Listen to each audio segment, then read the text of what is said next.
तो आर्टिकल 14 यही कह रहा है कि पद और परिस्थिति समान है तो कानून समान रहेगा, लेकिन पद और परिस्थितियां अगर बदल जाएंगी तो कानून भी बदल जाएगा। यही आर्टिकल 14 है।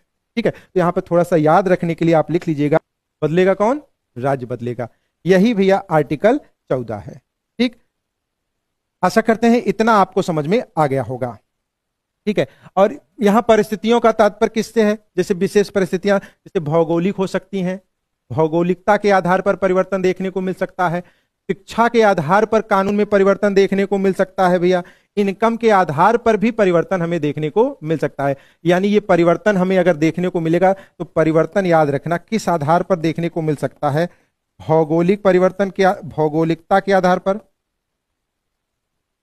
भौगोलिकता के आधार पर, शिक्षा के आधार पर भी ये परिवर्तन देखने को मिल सकता है। ठीक है, इनकम के आधार पर, जैसे कोई बहुत गरीब है उसे ऊपर लाने के लिए अगर थोड़ा बहुत कानून बनाया गया तो वो परिवर्तन देखने को मिल सकता है। ठीक है, और ये सारी बातें आपके आर्टिकल 14 में ही लिखी गई हैं। ठीक है,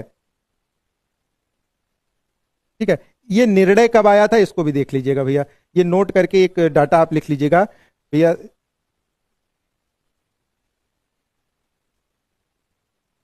चितरंजन लाल बनाम भारत संघ, चितरंजन लाल बनाम भारत संघ 1950 में ये मुकदमा हुआ था, और इसी मुकदमे में सुप्रीम कोर्ट ने यह बताया था कि परिवर्तन जो होगा वो भौगोलिक, शिक्षा और आय के आधार पर हो सकता है, और यह परिवर्तन आर्टिकल 14 का उल्लंघन नहीं माना जाएगा कि हाँ भैया उनके लिए अलग कानून है, हमारे लिए अलग क्यों होगा।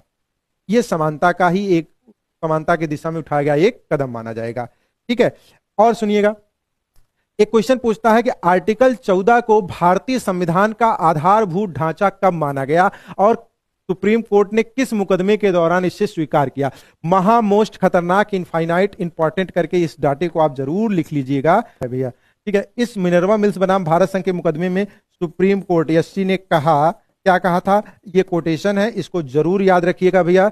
अनुच्छेद 14, क्या कहा भैया? अनुच्छेद 14 संविधान का आधारभूत ढांचा है, आधारभूत ढांचा है। अनुच्छेद 14 को भारतीय संविधान का आधारभूत ढांचा सुप्रीम कोर्ट ने किस मुकदमे के दौरान कहा था? तो आप बेसिक स्ट्रक्चर के रूप में स्वीकार किया, तो आप इसे याद रखिएगा। तो आशा करते हैं आपको आर्टिकल 14 समझ में आ गया होगा। आर्टिकल 14 कहता है विधि के समक्ष समानता एवं विधि के समान संरक्षण